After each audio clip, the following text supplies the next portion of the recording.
Does that wealth apply to the vast majority of the people? Absolutely not. No.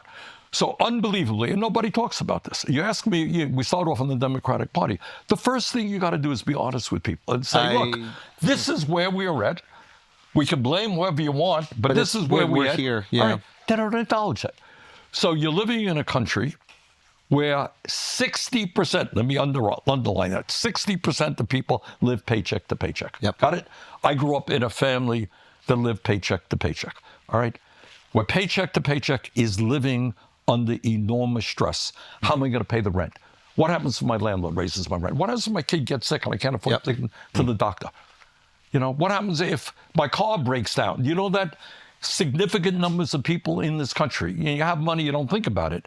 But if you don't have any money and your car breaks down, it's over. And it's a $1,000 bill to get it fixed, and you can't afford it, you tell me what happens. Yep. All right. Bottom line is you got millions of people, working class people, lower income people, struggling to put food on the table. Okay? That is the first profound reality. And the question we've got to ask is, why is that in the richest country on earth? All right, that's number one. Number two, you have a healthcare system. How's the healthcare? You tell me. Got a great healthcare system in America? Well, what do you think? I mean, if you can afford it, it's pretty good. That's right. Yeah, I think that's a better way to look at it. That's exactly right. Yeah. All right? If you got the money, you got the best healthcare system in the world. Yeah.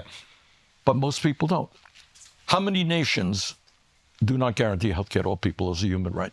You guys know? How many? One major country. You're living in it. So here's the insanity. We are spending twice as much per person on healthcare as most of the European countries. Guarantee free healthcare, not to correct you, but we won't refuse care if you need it. Oh, wait, we will. Well, it's a little bit more subtle than that. Yeah, all right, let's say you have a $10,000 deductible, okay? Not unusual. Yeah. Okay. You get sick. What do you do when you don't have any money? You go to the doctor? I go to the emergency room. I say I'm sick. Yeah, but you go to the emergency room, but you're not it's not an emergency. They'll say, well, I'm just a little bit sick. I just avoid it. That starts to fester. It gets worse. You got it. And that actually probably causes more strain. It does. And you know what else it results in? The study from Yale was that 68,000 people a year die precisely. You go talk to the doctor. Off illness. Next time you go to a doctor, say, are people coming into your office much sicker than they should be? Yeah. And the answer is yes, they are. And that's just avoiding copays. Exactly. Yeah. Exactly. Okay, fair enough. So people do die by the large numbers.